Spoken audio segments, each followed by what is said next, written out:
E aí, pessoal, tudo bem? Vamos inaugurar a nossa aula hoje com a aula sobre estrutura da ação de um procedimento comum. O que é importante vocês entenderem antes de a gente iniciar aqui, apresentar os slides, o modelo de peça?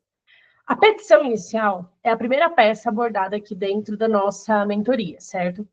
Ela vai se aparecer, na verdade, em várias outras ações. Só que o nosso foco de hoje é especificamente sobre a ação de procedimento comum, porque é um módulo que a gente trabalha sobre esse assunto, certo? Então, eu vou compartilhar na tela aqui com vocês tanto um slide que vai servir de base para vocês poderem estudar o conteúdo de hoje, como também o modelo principal pelo qual vocês vão estudar isso para depois fazer as atividades. Então, deixa eu colocar aqui na tela para vocês acompanharem. Vamos lá. Compartilhando, ok. Então, aqui, primeiro de tudo, né, vamos falar sobre o que é uma petição inicial. A petição inicial, ela é a peça processual que vai inaugurar o processo. O que significa isso? O procedimento comum, ele passa por 4 fases. O que seriam essas 4 fases? Pensa como se fosse uma linha do tempo. Essa linha do tempo, ela é dividida em parte 1, parte 2, parte 3 e parte 4. A parte 1, que é a fase de postulatória, que nós chamamos, dentro desse tipo de processo, é a fase que inicia. Então, se o teu cliente procura você como advogado, necessitando do poder jurisdicional para poder conquistar algum direito, provar algum direito, pedir alguma coisa, é por meio dessa petição inicial. Inclusive, a petição inicial é uma das peças mais importantes dentro da nossa preparação de segunda fase, por ser a peça mais cobrada na segunda fase da OAB. E aí, você pode se perguntar, vamos supor assim que nós temos mais de 40 exames aplicados até o momento. Dentro desses mais de 40 exames cobrados pela própria banca da FGV, nós temos várias peças que foram petições iniciais. Porém, nem todas as petições iniciais tratavam sobre procedimento comum. Por que isso acontece? Porque quando que a gente usa uma petição inicial? A petição inicial ela pode ser usada na ação de procedimento comum, que é o que a gente vai ver hoje, na ação de cumprimento de sentença, na ação de procedimento especial, na ação de execução, inclusive nas ações que têm competência originária no tribunal. Vou dar um exemplo de cada uma delas aqui para ficar de forma mais clara. Então, a ação de procedimento comum, vou dar um exemplo mais clássico que nós temos, que é a ação indenizatória. Então, nós temos uma ação indenizatória que segue o processo de conhecimento comum para poder, e já caiu aí algumas vezes. Ação de cumprimento de sentença. Então, vamos supor que existe um título executivo judicial e o seu cliente quer fazer com que esse título seja executado, faça com que a parte que perdeu aquela ação cumpra com aquele título, e a partir disso, então, ela ingressa com uma ação de cumprimento de sentença. Essa ação de cumprimento de sentença ela é feita por um procedimento próprio, inclusive, mas ainda assim segue a estrutura da petição inicial. Nós temos também a ação de procedimento especial. Exemplo também, reintegração de posse, embargo de terceiro, ação de consignação e pagamento. Todas essas ações que eu dei exemplo aqui do procedimento especial são ações com um procedimento próprio a ser seguido, com uma linha do tempo própria a ser seguida, mas que também segue a estrutura de uma petição inicial. Ação de execução e essa ação aqui que se origina, né, no Tribunal de Justiça, é um exemplo que a gente tem aqui, por exemplo, é a ação rescisória, a ação de reclamação. Dessas que eu mencionei, inclusive, que são todas petições iniciais, já caiu o procedimento comum, já caiu o procedimento especial e já caiu, inclusive, até a ação rescisória em um dos exames cobrados pela banca. Então, é por esse motivo que a petição inicial é tão importante, é tão básica. Qual que é o grande porém aqui que a gente precisa se atentar? Embora a petição inicial seja utilizada em todas essas ações aqui, a estrutura dela em si pode trazer alguns detalhes que podem se diferenciar de uma ação para outra. Então, às vezes, a ação de procedimento comum, por mais que ela tenha uma estrutura definida, não vai ser igualzinha à estrutura de uma ação de procedimento especial, que exige mais detalhes. Então, a gente vai entender primeiro, nessa aula de hoje, como que funciona a estrutura básica, a estrutura de uma petição inicial diante de uma ação desse tipo de procedimento comum, e a partir das demais aulas, dos demais módulos, nós vamos utilizar elas e vamos acrescentá-los esses detalhes. Se vocês souberem isso daqui com muita clareza, as próximas etapas ficam mais fáceis, certo? E como que a petição inicial, eu sei o que precisa ser feita nela? Quem que me determina isso? O que vem primeiro, o que vem depois nessa estrutura? nós temos dentro do nosso próprio CPC o artigo 319, que elenca os requisitos. Então, ele fala tudo que você precisa compor dentro da tua peça, certo? Então, como que vai... É a peça, assim, é o artigo-chave, na verdade, né? E é a partir dele que nós temos aqui os requisitos a serem seguidos. Só que não dá para a gente pular as etapas, certo? Então, vamos pensar da seguinte forma.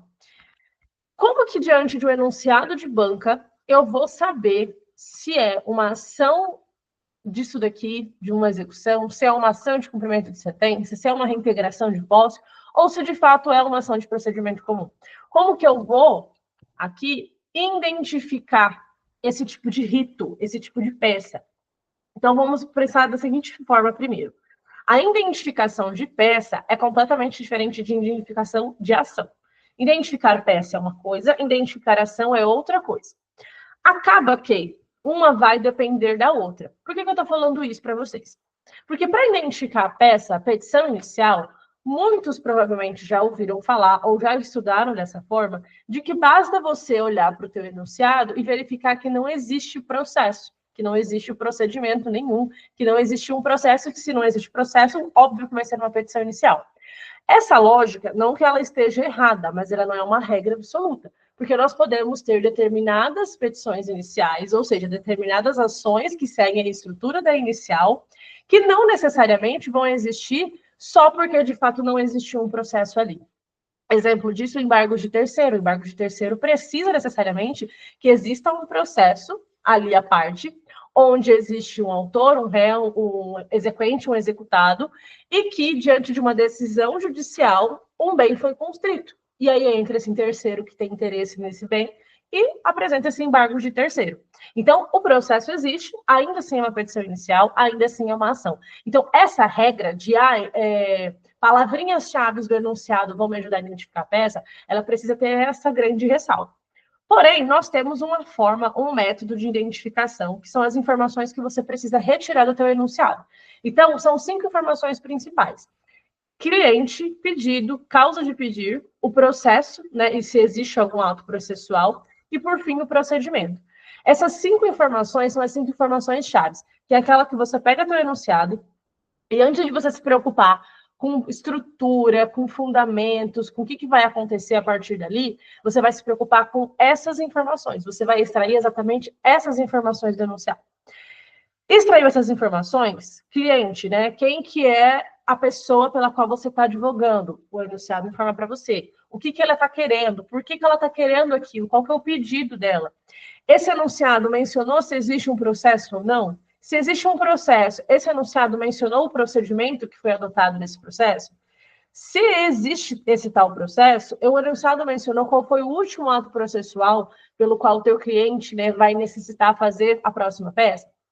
Então, todas essas informações são importantes de forma conjunta. Como que a gente vai fazer isso, então? Eu quero que você pense da seguinte forma. Cada ação, e aqui eu não estou falando só de procedimento comum, cada ação tem o seu cabimento exclusivo. Ou seja, você vai ter um cliente específico que quer uma coisa específica por algum motivo, por algo que aconteceu na vida dele também específico. Se você tiver essa junção dessas 3 coisas aqui, você tem uma ação possível de acontecer. Então, vamos lá. Primeiro de tudo, vamos supor que o teu cliente, ele é um possuidor, vou usar esse exemplo. O seu cliente é um possuidor, esse cliente ele foi esbulhado e ele pretende voltar para a tua posse, retomar a tua posse. Então, diante de um cliente específico, com pedido específico, com causa de pedido específica, nós temos uma ação específica, que é a ação de reintegração de posse, cujo procedimento é especial, mas que tem ali a estrutura de uma petição inicial, como as outras que a gente trouxe o exemplo. Então, o que eu quero que vocês entendam com esse exemplo que eu dei? Que para cada uma dessas informações, de forma conjunta, elas podem levar vocês a uma dessas peças aqui, a uma dessas ações aqui, certo? Como que a gente pode, então, determinar o procedimento comum especificamente? Se todas essas informações conjuntas que você fizer não te levar a uma ação que vai ser feita no tribunal, a uma ação de execução, não te levar para uma ação de procedimento especial, nem para uma ação de cumprimento de sentença, porque todas essas aqui são muito específicas quanto ao teu cabimento, Se não couber nenhuma dessas hipóteses, sobra apenas a ação de procedimento comum. É por isso que eu carinhosamente chamo a ação de procedimento comum com uma raspa do tacho. Não deu certo nenhuma dessas aqui, a gente vai ingressar com essa daqui, certo? Nosso foco nem tanto é a identificação da peça em si, porque nós vamos ter uma explicação exclusiva somente para isso, certo? Mas para vocês entenderem inicialmente sobre esse assunto, a gente menciona isso aqui rapidamente. Identificou a peça. O que é importante depois disso? Saber onde pesquisa. Então, lembra que eu falei que o 319 ele é a base da nossa estrutura? Por que ele é a base da nossa estrutura?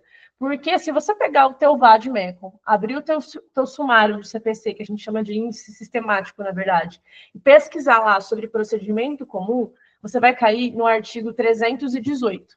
Esse artigo 318 do CPC é onde inicia esse tipo de procedimento, certo? Então, a partir dele, o que você tem que estar aí com o VAD agora em mãos, inclusive com esse artigo aqui aberto especificamente, artigo 319. Aqui fala o seguinte, a petição inicial indicará. Então, está falando exatamente sobre a tua peça, certo? O que ela tem que indicar? O juízo aqui é dirigida, os nomes, prenomes, estado civil, existência de união estável e assim por diante. Fato e fundamento jurídico, pedido com especificação, valor da causa, provas que o autor quer produzir e a opção dele ou não por uma audiência de conciliação e mediação.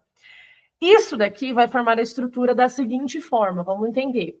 O juízo aqui é dirigida. O juízo aqui é dirigida nada mais é que o seu endereçamento. Então, nessa aula, a gente vai entender, inclusive, como que o próprio artigo faz você lembrar de cada tópico da estrutura. Os nomes, prenomes, estado civil, existência ou não de uma união estável, o número do CPF, o número do CNPJ, endereço eletrônico, o domicílio e residência dessas partes. Isso aqui nada mais é que o preâmbulo. Então, nós temos aqui endereçamento, nós temos o preâmbulo, nós temos os fatos, que se encaixa aqui. Nós temos os fundamentos, ou também pode ser chamado de direito, ou também pode ser chamado de mérito. Tanto faz a forma como você vai escrever isso na tua peça. Nós temos os pedidos. E aqui dentro dos pedidos nós podemos incluir a questão das provas e da opção ou não do autor pela audiência de conciliação. Nós temos valor da causa. E aí, depois que a gente faz tudo isso, a gente encerra a peça.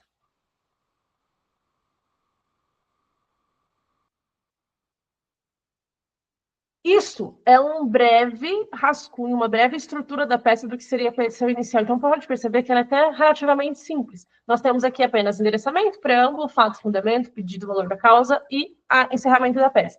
Isso daqui, inclusive, é algo que você vai usar praticamente em todas as suas demais peças.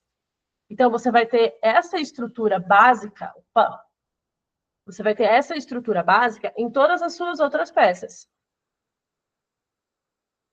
Mudando provavelmente ou acrescentando alguma informação ou outra, certo? Entendeu isso aqui? Agora a gente vai esmiuçar cada um desses tópicos que eu mencionei aqui, porque cada um deles tem uma informação importante que você precisa levar. Ainda mais se você, por exemplo, é aquele tipo de examinando que já fez a preparação anterior. Ainda mais se você é o tipo de examinando que faz estágio ou fez estágio em escritório ou algum órgão público e lidou com vários tipos de peças diferentes. Porque a vida prática, né, a advocacia real ali, em relação à estrutura de peça, ela tem algumas características que não são aceitas ou não são dadas a importância em relação à FGV. E, por outro lado, a própria FGV considera alguns itens que são extremamente importantes que, na vida prática, a gente considera desnecessário. Então, a gente tem que entender como que funciona a estrutura padrão de banca, tá? Então, descendo aqui, primeiro dos nossos assuntos vai ser endereçamento. Como que funciona o endereçamento? Pensa da seguinte forma. Nós temos lá o inciso 1º do 319 que fala o seguinte para você, que a petição deve indicar o juízo a que é dirigida. Então, qual que é um exemplo claro disso?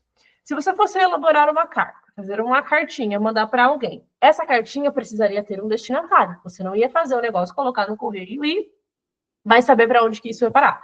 Então, uma carta sem destinatário não chegaria a lugar nenhum. É o mesmo raciocínio da petição inicial. Se você não indicar para quem que qual é o juízo que vai receber aquele tipo de peça que você está fazendo, a gente não vai ter ali a instrução daquele processo, a continuidade daquele processo, a sentença relacionada àquela peça que você fez. Então, aqui, o que é esse endereçamento? É a indicação do órgão judiciário que irá apreciar a ação proposta escrita na tua própria petição inicial. E aqui vocês não podem confundir uma coisa: foro, vara e fórum. Já vi algumas peças em que a pessoa pode escrever assim, ao fórum tal, ao fórum da primeira vara, nananã, e assim por diante. Vou explicar o que é cada um deles. O foro é utilizado para definir a competência territorial. Então, aqui a gente está falando da comarca. É a comarca de São Paulo? É a comarca de Rio de Janeiro? É a comarca de Maranhão? É a comarca de Minas? Onde, de Belo Horizonte? Da onde que é isso daqui? Para que lugar que eu envio isso? A vara está relacionada com a competência, ali no caso, em relação à matéria. O que significa?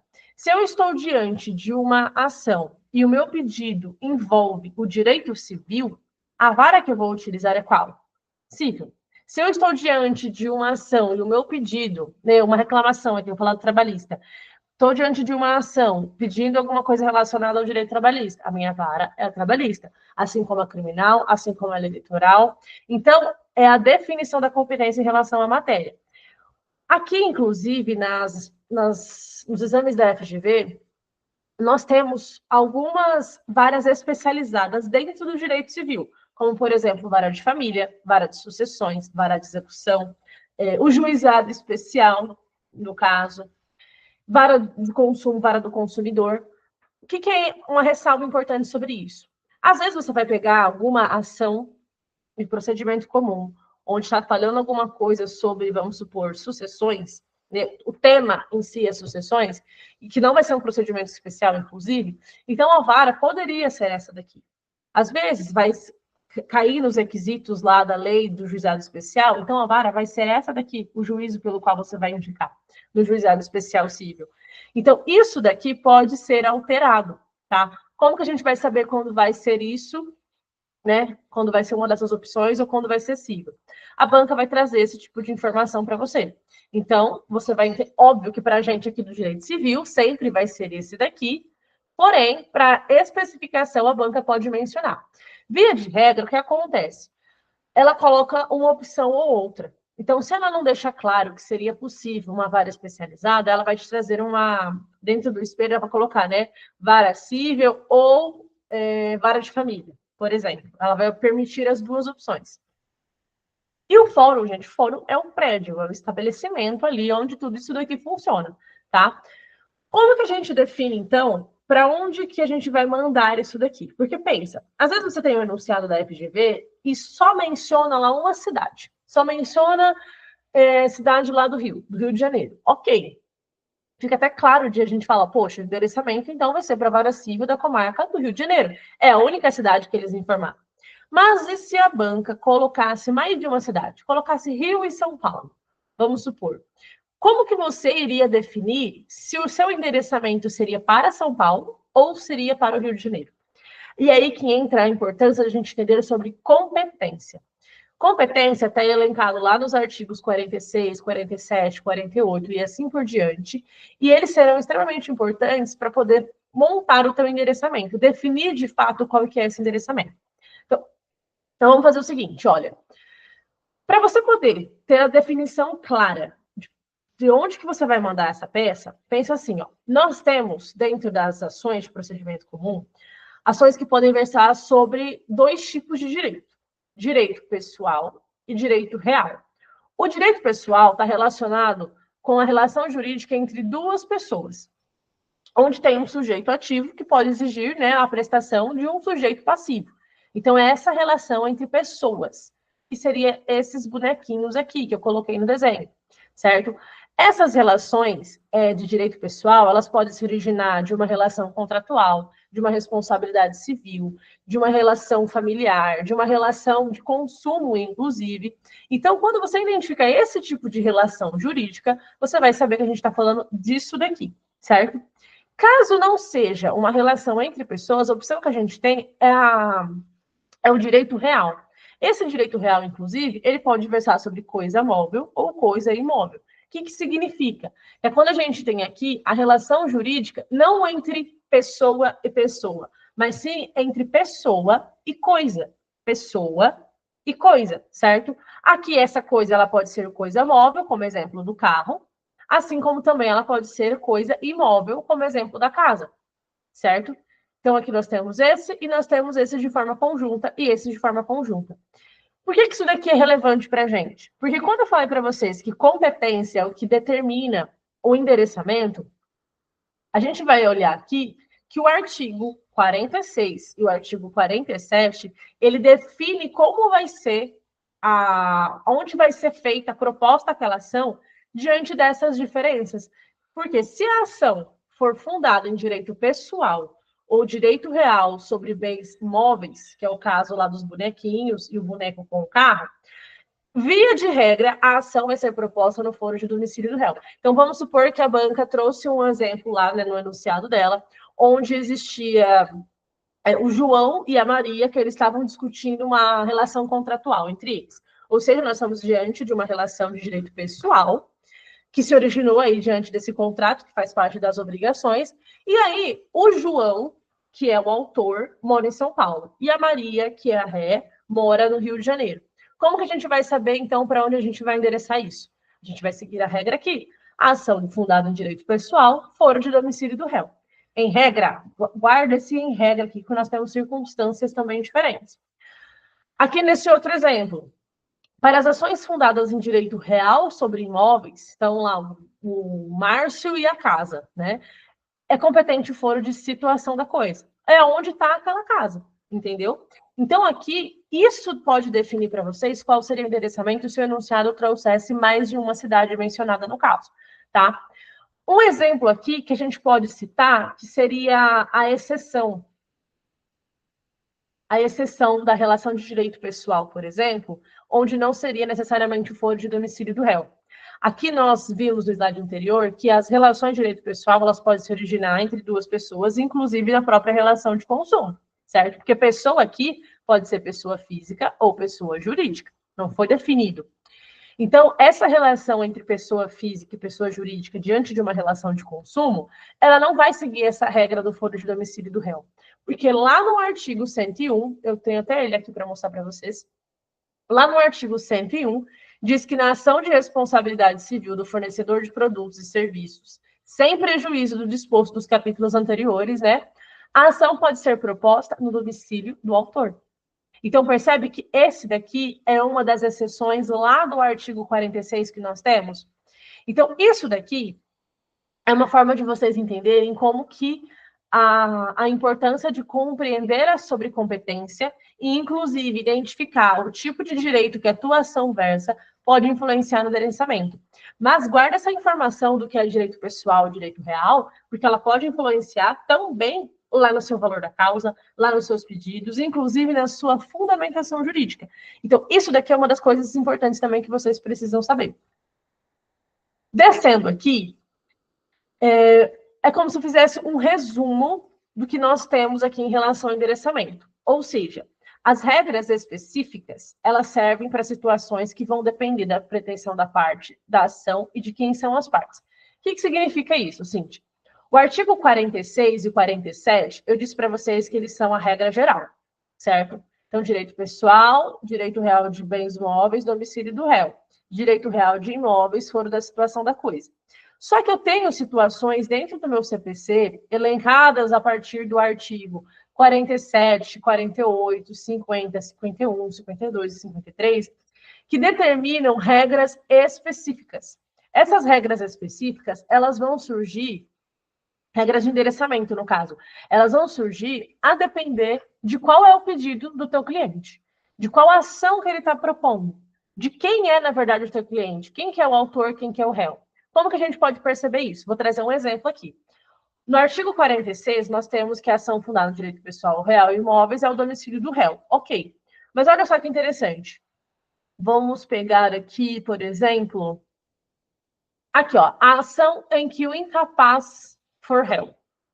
Então, a ação em que o incapaz for réu, aqui não fala se é um procedimento comum, um procedimento especial, uma execução. Só fala que se a gente tiver uma ação onde o réu ele é incapaz, o foro de domicílio dessa ação deverá ser proposto no foro de domicílio do representante ou assistente do incapaz. Vamos ver um outro exemplo aqui que tem relação com o nosso procedimento comum. Aqui, ó, ações sobre direito que não vai falar sobre propriedade, vizinhança, demarcação de terras. Aqui mais sobre propriedade, então vamos falar sobre a uso capião de bem móvel, por exemplo. Nós temos aqui o foro de domicílio do réu. Vamos ver um outro exemplo. Ação contra a pessoa jurídica, pode ser na sede dessa pessoa jurídica, pode ser na agência sucursal dessa pessoa jurídica. Vamos ver um outro exemplo. Ação de reparação de dano ou ação contra gestor de negócios alheios. Aqui nós temos também um específico, que é o foro do lugar do ato ou do fato. Então, aqui, o que eu quero que vocês compreendam diante dessas regras específicas de competência? Que é necessário fazer uma leitura dos artigos 46 até o artigo 53, inclusive mencionar esse artigo 46 até o artigo 53 lá no seu 319. Então, você poderia vir aqui e colocar uma remissão no teu VAD, ou verificar se ela já existe, em relação ao 46 a 53 do seu CPC. Isso, inclusive, aqui no modelo de peça, eu faço essa menção. Então, olha só. O endereçamento, como que ele é redigido? Ao juízo da vara civil, da comarca, do estado, tal. Então, essas informações aqui, elas vão ser preenchidas ainda, né? Então, aqui eu não sei qual vara é ainda, porque eu estou distribuindo a minha ação. Então, eu não posso falar se é a primeira vara, se é a segunda vara, se é a quinta vara, a sétima vara. Aqui eu só vou conseguir definir a partir da contestação em diante. Então, eu distribuí a minha petição inicial, a minha ação. Caiu, vai ser distribuída por sorteio. Aí sim vai determinar para qual vara civil, né, ficou como competência. Se foi uma dessas que eu dei de exemplo em relação ao número. Mas o que pontua para a banca é isso aqui. Você definir a vara civil, você definir a comarca. Então, se essas duas informações pontuam e elas que valem o 0,10 da tua nota, essas informações precisam estar corretas. E aí o artigo 43 até o 56 é o que vai te dar suporte para isso. Então, aqui no nosso endereçamento, vamos descer aqui. Vejam depois com calma todas as ações e o foro competente de cada uma delas em relação a esses artigos que está no próprio áudio de vocês. Essa informação aqui, inclusive, não precisa nem decorar a tabela, nem querer fazer algo, vou imprimir e colar na parede para poder ficar decorando essas informações, porque isso aqui está no próprio VAD, eu só destrinchei para ficar mais claro a forma de estudar sobre o assunto, certo? Então, assim, para concluir a nossa explicação de endereçamento, o que vocês têm que entender?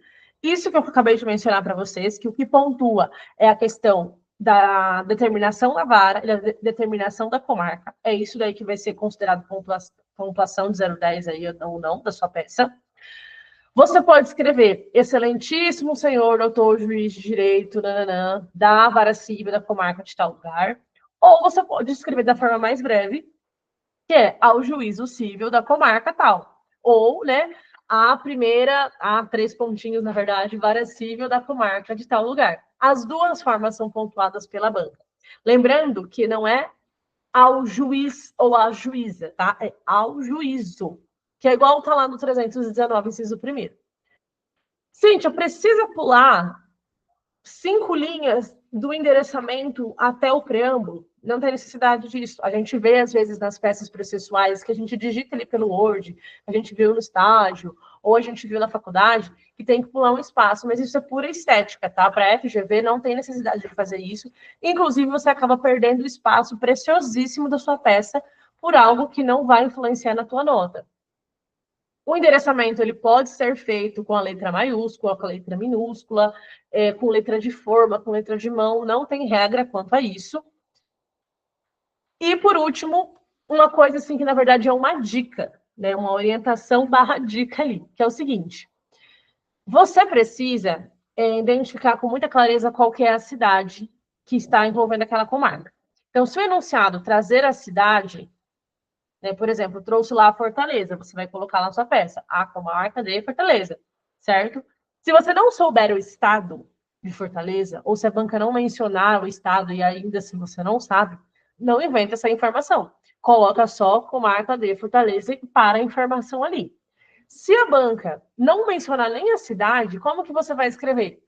A comarca de e vai colocar reticências, né? Vai colocar os 3 pontinhos. Você não pode inventar informação, você não pode inventar dados. Dificilmente a FGV não vai trazer uma cidade ali mencionada que vai influenciar no teu endereçamento. Então, isso daí é muito raro de acontecer. Na verdade, nenhuma das peças cobradas anteriormente aconteceu isso. Contudo, essa questão do estado em si, né, nem sempre ela menciona. Então, se você sabe, escreve de onde pertence aquela cidade, aquela comarca. Se você não sabe, mantém-se ausente quanto a isso, porque pode gerar identificação de peça, certo? Preâmbulo. Depois que a gente falou de endereçamento, a gente tem que entender agora o preâmbulo, que é o próximo item da nossa estrutura. Como que funciona o preâmbulo? No preâmbulo é onde a gente vai qualificar as partes, qualificar o advogado, onde a gente vai trazer o nome da atuação e o artigo que corresponde a essa ação. São essas informações cruciais que nós temos dentro do preâmbulo. Então, aqui, deixa eu voltar aqui. Lembra que eu mencionei que o 319 ele é o nosso guia, certo? Então, aqui diz o seguinte: a petição inicial indicará os nomes, prenomes, estado civil, se existe união estável ou não, profissão, CPF, cadastro de pessoa jurídica, endereço eletrônico, domicílio e residência do autor e do réu. Essas informações todas precisam constar na qualificação das partes. E como que eu escrevo isso? Como que eu coloco isso na minha prova? Vamos olhar aqui novamente no modelo. Depois que você escreveu o endereçamento, você vai pular uma linha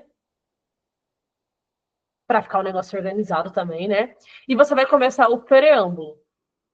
O que é o preâmbulo? Você vai colocar lá nome do autor, óbvio. Então, o cliente, a pessoa que te procurou, que é o teu cliente ali, você está advogando para ele, se você está fazendo uma petição inicial, certo? Então, você vai colocar um nomezinho dele aqui. Ah, é João da Silva. Escreve João da Silva e 3 pontinhos, porque a gente não sabe o restante, né, do sobrenome dele. Então, você vai colocar lá o nome do autor e os 3 pontos.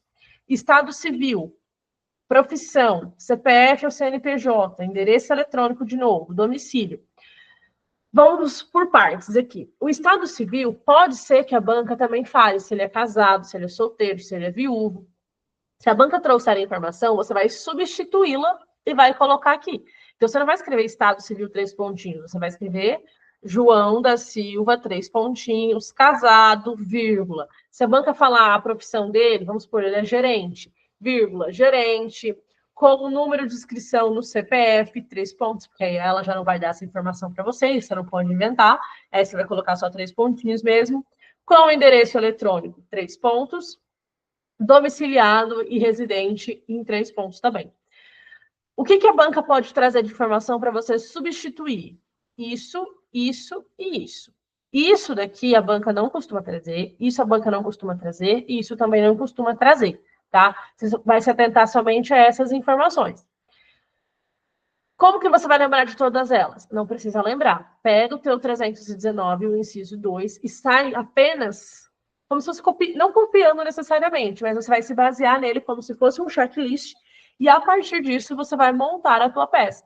Então, até aqui, você não precisa nem quebrar tanta cabeça para poder montar a sua estrutura, porque essa informação está certinha lá no inciso primeiro, você só vai ter que se localizar em relação a como preencher isso aqui e isso aqui, e essas informações também estão dentro dos incisos. E aí, uma informação também super importante: não é só o autor que se qualifica de forma completa, até porque se o juiz for ter que intimar, citar alguém, ele precisa saber quem é essa pessoa, quem é esse réu que você está fazendo a atuação.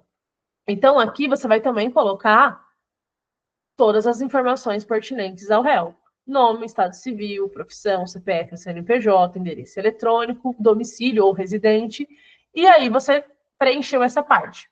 Só que eu mencionei aqui dentro da nossa explicação que a qualificação do advogado também é uma informação que precisa constar dentro do preâmbulo, que o preâmbulo é o que introduz, é o que começa a peça processual, praticamente. Então, como que a gente sabe que essa informação precisa ser apresentada? O artigo 287 do seu CPC diz o seguinte: a petição inicial deve, não é nem pode, é deve, vir acompanhada de procuração que conterá endereço dos advogados, eletrônico e não eletrônico. Inclusive, tem um capítulo do CPC que fala dos deveres dos procuradores. E dentre um desses deveres, lá no artigo 77, nós temos a definição de que, logo no primeiro momento, que vai caber falar nos autos, ou seja, o advogado, no primeiro momento que ele fala nos autos, é por meio da petição inicial. Então, nesse primeiro momento, ele deve apresentar um endereço residencial ou profissional, onde ele vai receber as intimações, que seria esse endereço aqui, que é não eletrônico, e atualizando essa informação sempre que se modificar. Então, isso é uma obrigatoriedade do advogado. E sendo uma obrigatoriedade do advogado, ela também faz parte do preâmbulo. E como que a gente raios escreve isso dentro da nossa peça? Aqui, ó. Vem, né, você vai falar o autor. O autor, que é o teu cliente, está sendo representado por você como advogado. Então, você é o advogado que tem que trazer essas informações. Então, você vai mencionar que vem por intermédio do seu advogado com procuração anexa, com endereço profissional, onde recebe intimações, né? Propor, aí você vai falar qual que vai ser a ação, certo? Então, aqui nós temos todas essas informações. Aqui, inclusive, tem até a ser acrescida a questão do endereço profissional. Endereço eletrônico, perdão. Eletrônico. Junto com o endereço eletrônico. Essas três informações. Então, procuração, endereço do advogado e endereço eletrônico do advogado. Para lembrar, o que você pode fazer? Lá no teu 319, você vai fazer uma remissão para esses dois artigos aqui, que vão te ajudar a lembrar disso. Especificamente o 287, que é mais fácil, porque ele tem tudo escrito já nele, né? Então, vamos voltar aqui. Vamos colocar 287 do CPC. Descendo aqui ainda, algumas orientações que, na verdade, não vão influenciar diretamente na sua nota. Você não é obrigado a colocar, por exemplo, tudo escrito de forma corrida, tá? Você pode abreviar, CPF, CNPJ, não precisa colocar cadastro de pessoa física, não tem problema nenhum. Quanto ao domicílio, uma outra dica é o seguinte, às vezes a gente vê nos modelos, assim, domiciliado residente na rua, 3 pontinhos, número tal, 3 pontinhos, cidade tal, 3 pontinhos, CEP, 3 pontinhos, e fica aquela frase enorme, ocupa às vezes 2 linhas. Isso também não é necessário. Às vezes você nem sabe se a pessoa mora numa rua, se ela mora se é num prédio, se é num sítio, se é num bairro, você não tem essa informação concreta. Se a banca trouxer, é claro, você vai mencionar. Então, às vezes ela vai trazer ali a informação que a pessoa reside em determinado imóvel, vai falar onde que fica aquele imóvel. Então, aí você pode colocar o endereço. Ao contrário disso, não tem necessidade. Então, você apenas resume tudo isso nesses 3 pontos, que também poderia ser lá 3 pontos ou x, que são as formas que a banca permite que você demonstre que ali tem um dado a ser complementado, mas que você não poderia inventá-lo, tá? Outra informação também sobre isso. Às vezes a gente está acostumado a mencionar o RG e a nacionalidade, porque às vezes a gente usa isso nos contratos ou vê isso nos modelos na vida prática. Eles também não são obrigatórios, tá? O RG e a nacionalidade, se você olhar aqui, eles nem fazem parte do 319. Ah, Cíntia, mas eu tenho o costume de colocar. Eu posso colocar? Pode, não tem problema nenhum. Você não pode inventar um número de RG e você também não poderia inventar uma nacionalidade, se é brasileiro, se é estrangeiro. Porém, você pode mencionar essas informações, desde que você entenda que elas não vão fazer a mínima diferença para a sua pontuação. Então, às vezes, você vai colocar lá RG e nacionalidade e vai esquecer alguma informação crucial da qualificação das partes e vai acabar não pontuando por esse motivo. Mas, agora a gente entra numa coisa que, às vezes, tira o sono do abeiro em relação às ações de procedimento comum, que é o nome da ação. E por que eu quero que isso aqui tenha um grande olhar de vocês, né? Um grande cuidado, mas ao mesmo tempo que tire essa preocupação de qual nome colocar. Vamos recapitular uma coisa. Vamos voltar lá nas possíveis ações cuja peça seria a petição inicial. Então, a gente tem aqui essas ações aqui, lembra? Ação originária no tribunal, ação de execução e assim por diante. Essas ações aqui têm a sua estrutura de petição inicial, como a gente já falou. Só que cada uma dessas ações, o próprio CPC já fala o nome daquela ação. Então, quando você vai pesquisar uma ação originária no Tribunal de Justiça, que é proposta diretamente lá, essa ação ela tem o nome trazido lá dentro do CPC. Então, por exemplo, ação rescisória, ação de reclamação. Aqui na ação de execução, inclusive, nós temos lá um exemplo, ação de execução de quantia certa. O que significa isso? Que nós temos espécies de ações de execução e para cada tipo de pedido, cada cabimento de uma ação tem um nome próprio. E aí você teria que colocar esse nome próprio com o teu artigo respectivo. As ações de procedimento especial. Se você abrir o teu sumário, olhar lá no índice sistemático, todas as ações de procedimento especial que são listadas ali para baixo, você vai ver que cada uma delas tem um nome. Cumprimento de sentença, a mesma coisa. Só que se você pegar o teu vadimétrico, abrir lá o procedimento comum e sair procurando, por exemplo, a ação indenizatória, ação de invalidade do negócio jurídico, ação de repetição em débito, você não vai encontrar esse nome de ação no seu CPC. De ponta a ponta, você pode revelar que você não vai encontrar. Nem no Código Civil você encontra o nome de ação de tal coisa. Por que isso não acontece? Porque o procedimento comum, ele não tem nome específico de peça, não tem um nome iuris. Lembra que eu falei que ele é a raspa do tacho? Inclusive até para os nomes.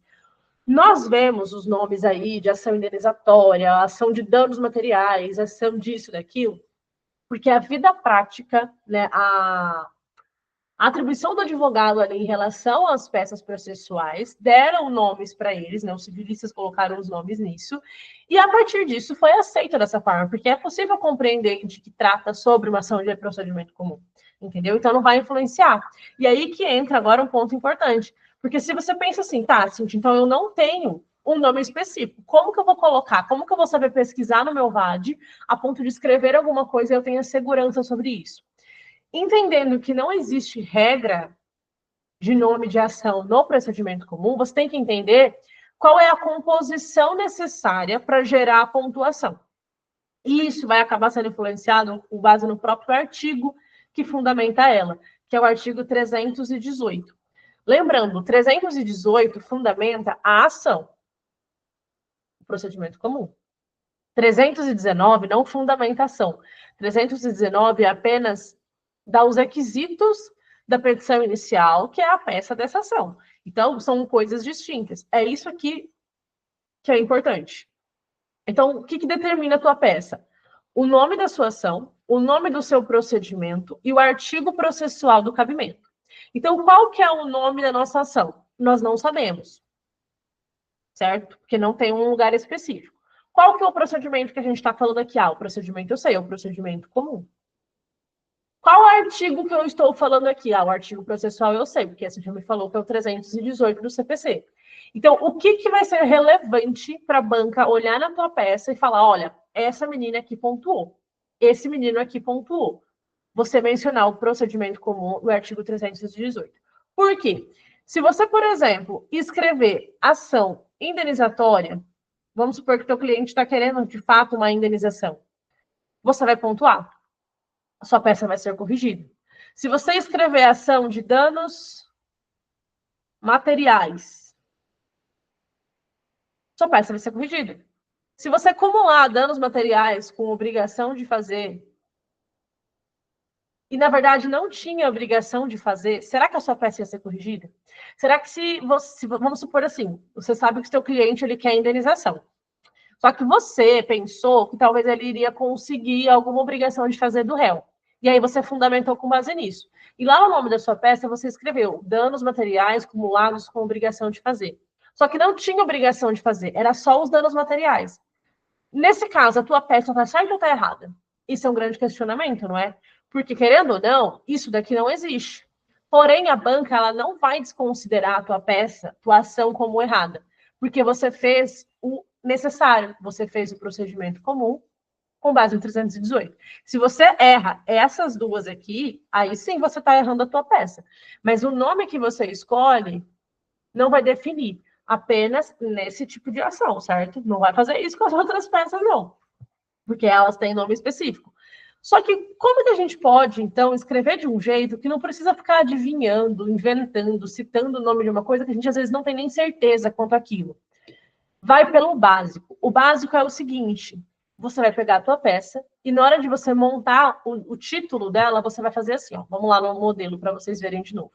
Você vai colocar lá: vem propor ação de conhecimento pelo procedimento comum, com fundamento no artigo 318 do CPC. Então, aqui eu coloquei as duas informações importantes, tá vendo? Procedimento comum e artigo 318. Só que já está certo. Só que eu não coloquei um nome específico, se é uma ação de indenização, uma ação de dano material. Eu coloquei ação de conhecimento. Porque, na verdade, esses tipos de ações são ações de conhecimento, porque fazem parte do processo de conhecimento. O processo de conhecimento é um nome que eu inventei? Não. É o nome pelo qual a própria banca, a banca não, o próprio CPC determina ele. Onde que ele determina? Aqui, no processo de conhecimento. Então, uma dica para facilitar a vida de vocês na hora de montar a peça. Cíntia, não vou me lembrar de escrever ação de conhecimento do procedimento comum e artigo 318.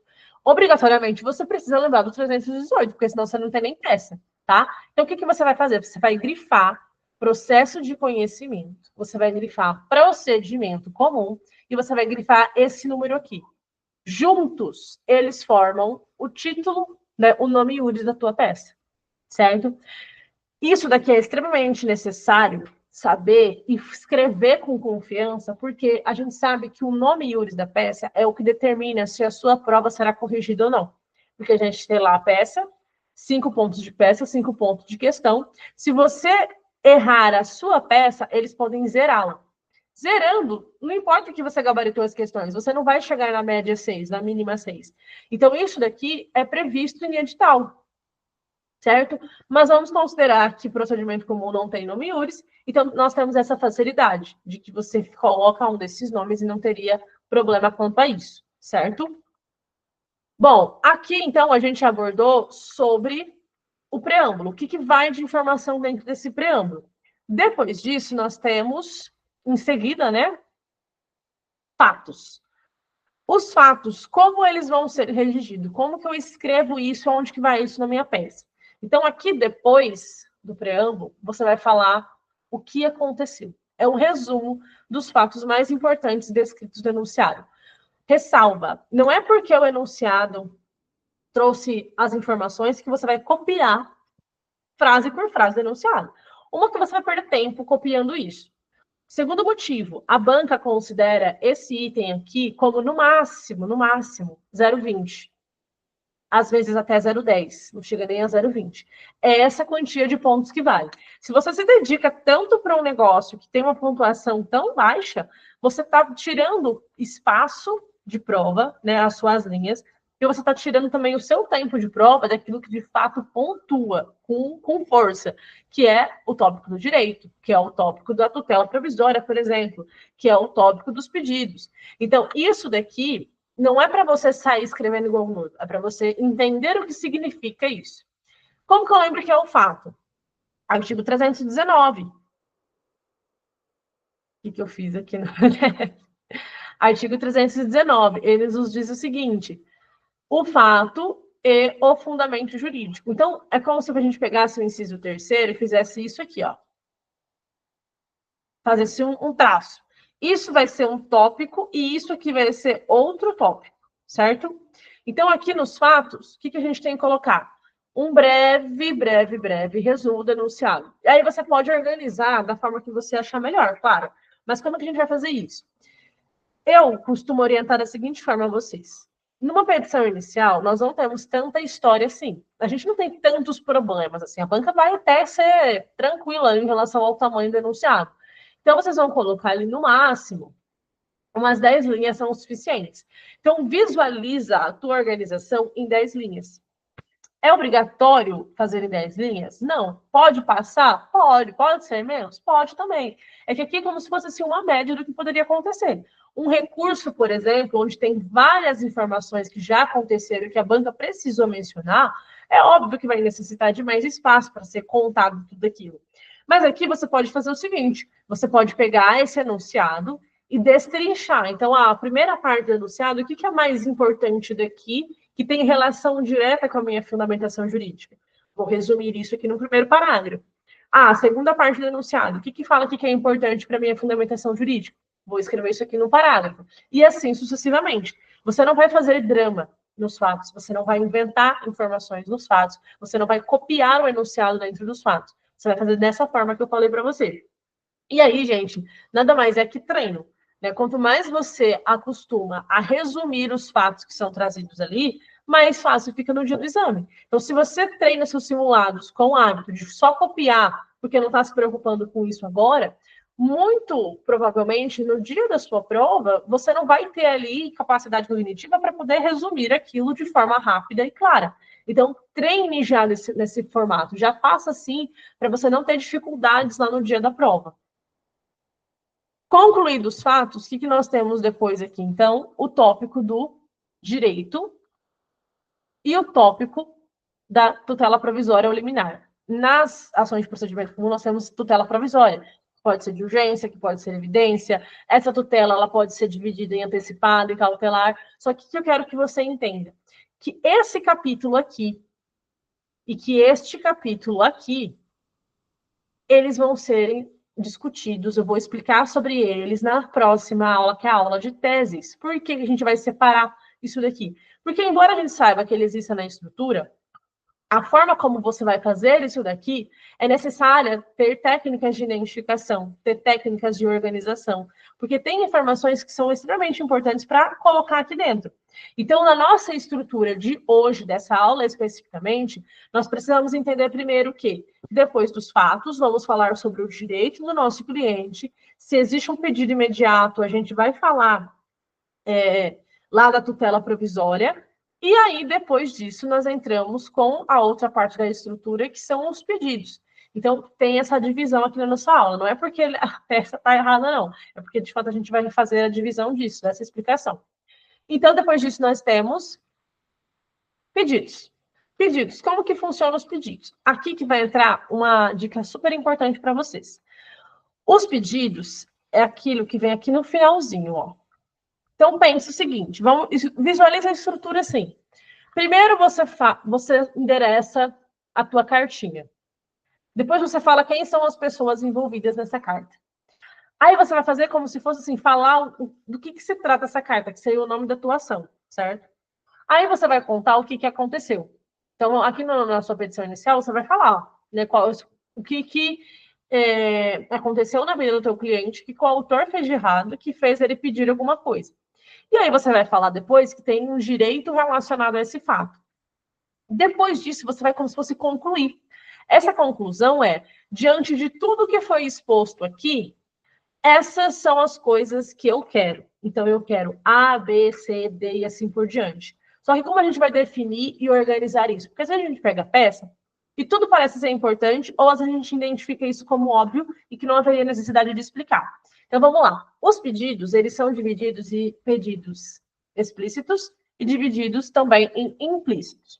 O que é o pedido explícito? Aquele que tem que ser claro, tem que ser assim, muito óbvio para quem vai julgar aquilo. Tem que especificar aquilo. Então, aqui, vamos dar os exemplos, né? Lá, de acordo com 322 e 324 do CPC, nós temos lá sobre a questão que o pedido deve ser certo e determinado. Então, a gente vai fazer uma pequena divisão aqui, explicando o que é cada coisa. Primeiro de tudo, o próprio CPC, agora tratando um pouco da doutrina aqui para a gente poder entender, né, a explicação teórica do negócio, é dividido aqui em pedido imediato, certo e determinado. Isso daqui forma a estrutura de um pedido. Então, vamos trabalhar com a hipótese aqui da indenização, que a gente trabalhou lá no nome da ação. Então, vamos supor que o teu cliente, o João, diante de algum acontecimento da vida dele, ele foi passado a perna pelo banco, vamos supor. E aí ele quer uma indenização ali de danos morais. nós vamos ter, né, nesse caso, então, um pedido de indenização de danos morais, e aí a quantia que ele quer, 10 mil, 20 mil, 50 mil, vai ter isso definido também. Então, a gente precisa entender o que dentro de tudo isso que ele queria, o que aparece dentro da nossa estrutura. Primeiro de tudo, o que é o pedido imediato? O pedido imediato é aquele que vai estar relacionado com a decisão final.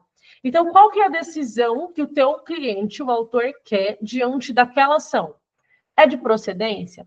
É de improcedência? É de parcial procedência, por exemplo? O que é o pedido imediato? É o que se espera dessa decisão final. Então, eu quero que o juiz julgue procedente os meus pedidos para alguma coisa. O que é esse para? É para declarar alguma coisa, se é válido ou se é inválido? É para condenar o réu a alguma coisa? É para constituir algum direito? É para executar alguma dívida? Para que eu quero que ele faça isso? E depois eu tenho que falar o seguinte: além de eu saber o que eu quero com isso, eu tenho que determinar, né? Determinar não. Eu tenho que demonstrar o que se pretende. Então, eu quero uma indenização, então eu tenho que falar que eu quero uma indenização. E determinar esse tipo de indenização. Qual que é a determinação do tipo de indenização? Que tipo de indenização eu quero e a quantia que eu estou falando. Então, a gente está falando aqui de qualidade e quantidade. Então, vamos somar tudo isso.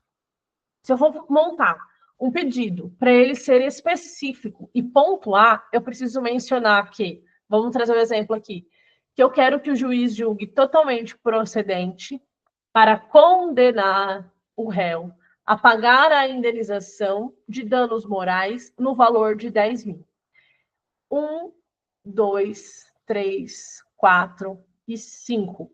São 5 informações que estão aqui resumidas para você, que levariam a pontuação. Então, se eu quisesse essa indenização, eu não poderia apenas falar requer a total procedência da ação. Isso talvez não iria gerar pontos para você. Eu não posso falar assim, requer a total procedência para condenar o réu, e eu não especificar o quê. E não poderia falar também, por exemplo, que eu quero total procedência para condenar o réu à indenização e não falar o valor dessa indenização. Claro, a gente só vai falar o valor se a banca no enunciado mencionar essa quantia. Se ela não mencionar, o que você faz? Você vai colocar no valor de 3 pontos. Porque isso faz parte da estrutura de um pedido explícito. Isso que gera pontuação. Às vezes acontece de quem passa pelo processo de repescagem, escrever o tópico, né, falando da procedência, por exemplo, e aí ter a surpresa de que não foi pontuado e se questionar, falar, poxa, eu vou entrar com recurso desse item, né? Vou conseguir talvez aqui um 0,10, 0,20, porque eu escrevi isso, mas a banca não pontuou. Só que se você escreveu e não estiver dentro dessa estrutura, muito provavelmente a banca não vai pontuar mesmo e não vai nem considerar após recurso. Então, já padroniza a forma correta de escrever para não gerar esse tipo de confusão. Só que aí a gente tem um outro detalhe, que é a questão dos pedidos implícitos. Os pedidos implícitos são a exceção da regra, óbvio. Então, o pedido explícito é aquele que obrigatoriamente eu tenho que falar para o juiz que eu quero. O implícito é aquele que o juiz não ia precisar que eu falasse para ele, que ele sabe que já está implícito dentro do próprio pedido. Então, por exemplo, se eu estou fazendo uma cobrança de uma dívida, a questão dos juros legais, a questão da correção monetária, é implícito que eu quero receber isso. Eu não preciso colocar dentro do meu pedido, de forma específica, que eu quero a atribuição dos juros e da correção monetária.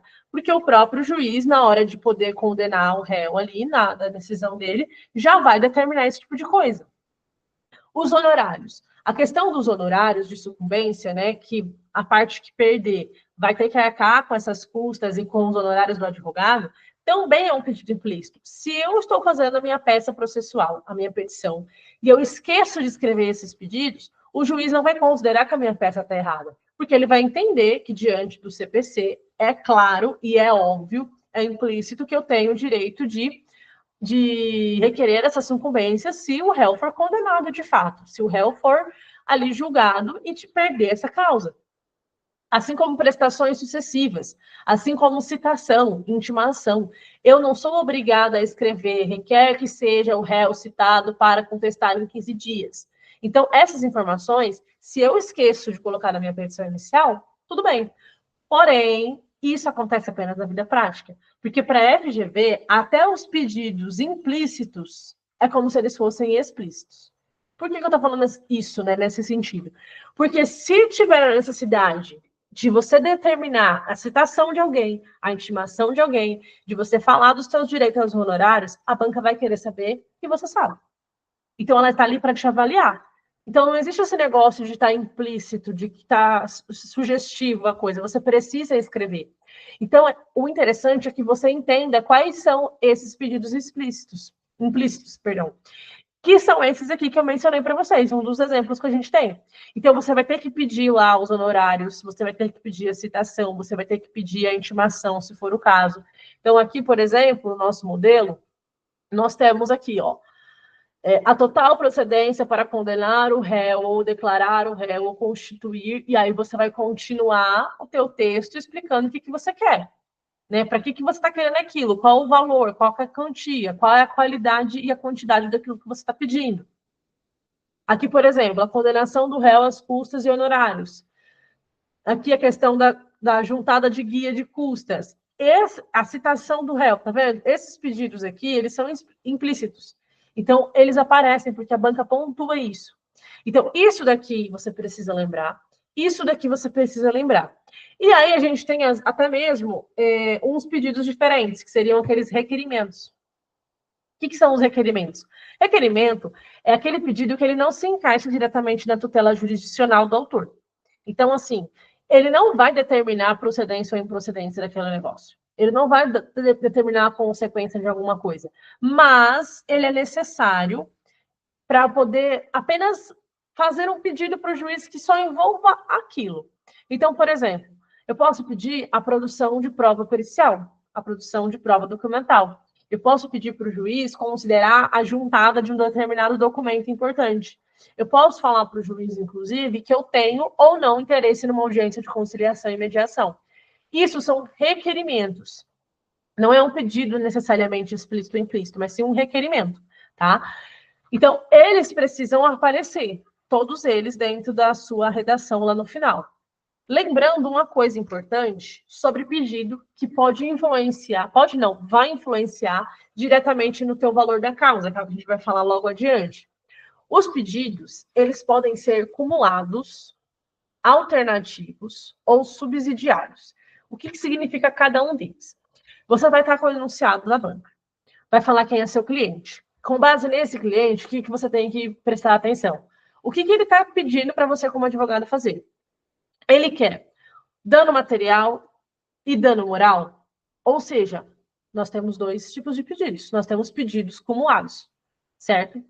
Ele quer a obrigação de fazer, por exemplo, que o réu preste determinado serviço ou que ele faça a devolução da quantia paga e dos prejuízos. Então, por exemplo, eu contratei um pedreiro para fazer determinado serviço na minha casa, ele fez de forma errada, e aí eu posso pedir para o juiz, aconteceu esse problema e eu quero uma solução.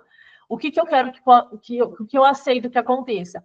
Ou esse pedreiro vai refazer todo o serviço sem me cobrar nenhum custo, porque foi ele o causador desse problema, ou eu quero que ele devolva o dinheiro que eu paguei para ele e com o prejuízo daquilo que eu vou arcar diante, né, dessa questão de ter que reformar alguma outra coisa que eu tive de danos ali. Então, eu coloquei ali um pedido alternativo. Ou eu quero uma coisa, ou eu quero outra coisa. Por que eu estou falando essas informações para vocês? Porque na hora de você montar a tua peça, se você identificar que os pedidos são acumulados, por exemplo, você não vai colocar tudo em um lugar só. O que significa? Que seu pedido explícito do dano material é um. O seu pedido explícito do dano moral é outro. Então, se eu tenho dois pedidos de danos, e um é material, um é moral, valores diferentes, inclusive, eu vou especificar cada um deles. Então, eu vou colocar requer a total procedência para condenar o réu a pagar a indenização de danos morais no valor de 10 mil. Requer também a total procedência para condenar o réu a pagar a indenização de dano material no valor, sei lá, 5 mil reais. Então, eu vou especificar cada um deles de forma isolada. Se fosse alternativo, a mesma coisa. Eu quero isso ou eu quero aquilo, certo? Isso também é relevante porque pode ser que às vezes você pense assim, tá, então no final das contas, o meu cliente, ele quer 15 mil de danos em si, de indenização. Então eu vou escrever tudo junto. Eu vou colocar que ele quer a indenização de danos no valor de 15 mil. essa somatória, dentro dos pedidos, ela está equivocada. Embora o resultado final que o seu cliente queira seja realmente os 15 mil, aqui eu não posso fazer isso. Por que eu não posso fazer isso? Porque nós vimos no 319, vamos voltar lá no 319, que os pedidos eles precisam ser específicos, o pedido com as suas especificações. Então, eu vou isolar cada um desses pedidos.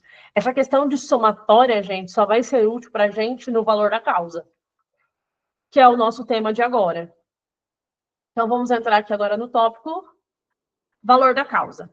Como que funciona o valor da causa? O valor da causa sempre vai ter na sua petição inicial. Você sempre vai mencionar o valor da causa na sua petição inicial. Onde que isso aparece? Aqui, no final de tudo. Então, depois que você coloca toda a estrutura, que você resume seus pedidos da forma como o CPC determina, você vem e coloca esse valor da causa. Esse valor da causa aqui, como que a gente vai saber qual que é a quantia? Porque, que nem eu falei para vocês aqui, eu tinha lá um dano material de 5 mil e um dano moral de 10. Como eu vou saber se é 10, se é 5, se é 15, se subtrai um valor pelo outro? Como que eu vou definir isso? E aí que entra o artigo do valor da causa em ação, que começa lá no 291. Então, primeiro que o 291, ele te obriga a falar sobre isso daqui, que é a toda a causa será atribuída o valor certo, ainda que não tenha conteúdo econômico imediatamente aferível. Como que a gente vai saber qual que é o valor da causa certo para cada tipo de situação? De acordo com 292 do CPC, que é essa tabelinha aqui.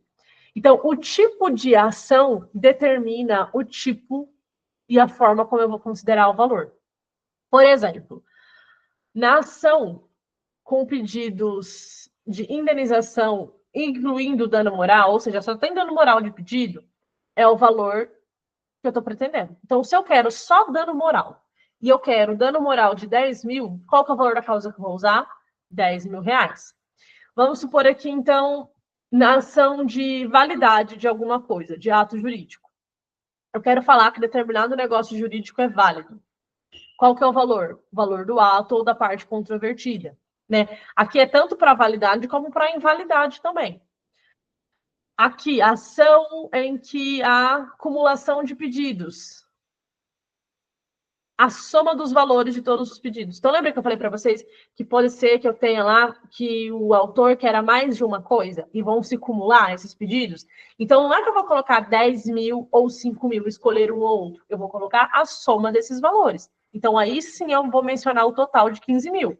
Ação de pedido alternativo, eu vou pegar aquele que tem maior valor. Ação de pedido subsidiário, aquele cujo valor é o principal. E assim por diante. Então, aqui, o artigo 292, ele serve para vocês tanto na ação de procedimento comum, como nas ações de procedimento especial também. Por exemplo, a ação de alimentos é uma ação de procedimento especial. A ação de divisão e demarcação de terras também é procedimento especial. Porém, a ação de reivindicação de posse é procedimento comum. Como que a gente ia saber o valor dela? O valor da avaliação da área ou bem do objeto pedido, o valor daquele imóvel, por exemplo. Então, a gente não inventa esse tipo de informação, a gente não decora esse tipo de informação, a gente consulta o nosso DAD. E aí, outra dica que fica, você vai pegar o 291 e você vai incluir lá no teu 319 na remissão. Se já tiver, beleza, você pode até grifar, inclusive, para não passar despercebido. Então, você pode mencionar aqui, ó, 291 a 293 do CPC, certo? Veremos as informações, inclusive, de valor da causa, a importância dele lá na contestação, lá nos próximos módulos. Vamos descer novamente. E aí, depois do valor da causa, que a gente coloca ele aqui, nós temos também o encerramento da peça. O que é o encerramento da peça? É o famoso local, data, advogado e OAB. Vamos fazer uma observação aqui sobre essa informação do encerramento. Esse encerramento, gente, pensa assim, quem que está assinando aqui? É como se eu, Cíntia, viesse aqui e colocasse Cíntia Campos e colocasse o número da minha OAB, certo? Então, se eu estou assinando, é a data que eu estou protocolando isso, é a data que eu estou fazendo essa peça. Se é a minha data, o meu nome, o minha OAB, é o meu local. Não é o local onde o meu cliente mora, onde o réu mora, onde está sendo endereçada essa ação. Isso daqui, então, significa que você não pode, por exemplo, o endereçamento era a comarca de São Paulo, eu vou lá e coloco São Paulo. Mas eu sei se você, como advogado, mora em São Paulo, e aí que entra a identificação de peça. Porque se você coloca aqui nesse local o lugar que você reside, e às vezes isso acontece até com quem está fazendo estágio ou quem trabalha na área, que está acostumado já a colocar esses dados, você acaba correndo o risco de ter a tua peça zerada, a tua prova cancelada, na verdade, por identificação. Vamos supor que você de fato mora em São Paulo. E aí você vai falar: olha, eu moro em São Paulo, isso aqui é um indicativo para quem vai corrigir tua prova. Então aqui não vai colocar nada, você vai colocar local, 3 pontos. O que pode ser substituído? Apenas a data. Então, às vezes, você vai pegar alguma peça em que é possível fazer a contagem de prazo, ou às vezes o próprio enunciado mencionou qual foi a data da propositura daquela ação. Aí você pode substituir porque a banca te deu essa informação. Fora disso, é também data e 3 pontos. A mesma coisa para advogado e OAB. Você não vai inventar um número 1, 2, 3, 4, 5. Você não vai colocar aqui o seu nome da peça ou o nome que você inventar. Essa informação ela precisa ser tratada, embora é uma frasezinha só, é uma coisa assim que não tem nem tanto peso, ela vale 0,10, inclusive, esse item, mas é um item extremamente necessário para você ter cautela, justamente porque se você pode fazer isso aqui errado, pode ser que você perca a tua prova inteira porque fez a identificação. Então, se você faz estágio, trabalha, está acostumado a datar, está acostumado a assinar teu nome, controle-se. A verdade é essa. Cuidado na hora de você encerrar a peça para não gerar esse tipo de problema, certo? Então, assim, ó, com base no nosso encerramento, então, nós temos aqui algumas dicas, na verdade, que são importantes. Essas que eu já mencionei, para você não inventar nenhum dado, para você deixar os 3 pontinhos.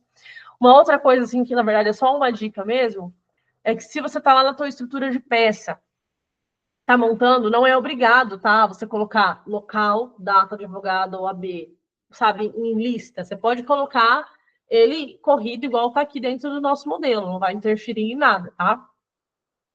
Bom, dito isso, vamos fazer um 360 da aula, do que a gente falou hoje, de forma bem sucinta. Nós falamos que a petição inicial é a peça da ação, e que essa ação ela pode ser determinada em vários tipos, né?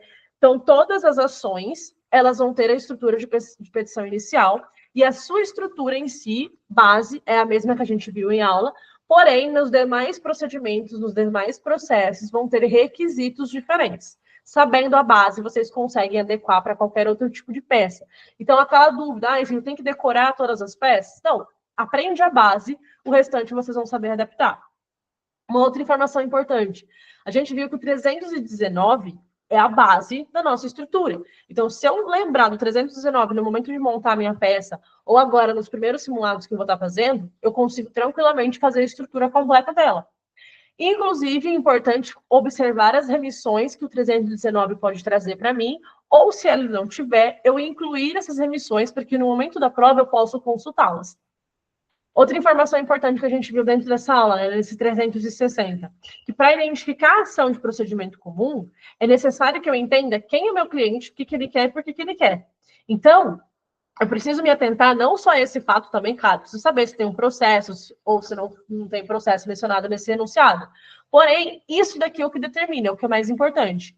E aí, de acordo com essas características do cliente, pedido e causa de pedir, se nada der certo nas ações do tribunal, na cumprimento, na execução, no procedimento especial, eu vou considerar que somente me sobrou o procedimento comum e eu vou me basear nesse tipo de procedimento. E aí, se eu souber que eu tenho uma petição inicial, que essa petição inicial é a minha estrutura para ação de procedimento comum, eu vou ter que prestar atenção no que trata o direito dessa ação. Qual o direito versa? É de pessoas? É de direitos reais? É de direitos reais de imóveis? Porque isso tudo vai influenciar na minha estrutura, seja no meu endereçamento, seja nos meus pedidos, seja no meu valor da causa. A mesma coisa acontece para o direito entre pessoas. Se eu identificar, por exemplo, que o direito de pessoas é o que está versando o direito aqui da minha peça, o que eu vou ter que prestar atenção? Na relação jurídica dessas pessoas. O que uma tem a ver com a outra? Qual é a relação, a conexão entre elas? É uma relação contratual? Existe um contrato entre essas partes? Existe uma relação de consumo entre essas partes? Ou não, não existe nem consumo nem contrato. Surgiu a partir de um fato, que é a extracontratual, porque também vai influenciar. Lembrando o seguinte, que essa questão dos direitos de pessoas reais ou não, da relação jurídica das partes, é algo que não só te ajuda nessa estrutura, como é essencial nos fundamentos da tua tese, dos fundamentos da tua peça, que a gente vai ver na próxima aula. Então, precisa, de fato, entender isso daqui para poder conduzir o restante dos estudos, para poder tanto fazer as atividades como os próximos simulados, certo? Então, 360 feito. Esse foi o fim da nossa primeira aula sobre estrutura da ação de procedimento comum, especificamente, no caso, né, trabalhando a petição inicial nesse tipo de ação. E aí, nós vemos nas próximas aulas e ficaria a atividade para vocês da aula 1 para fazer.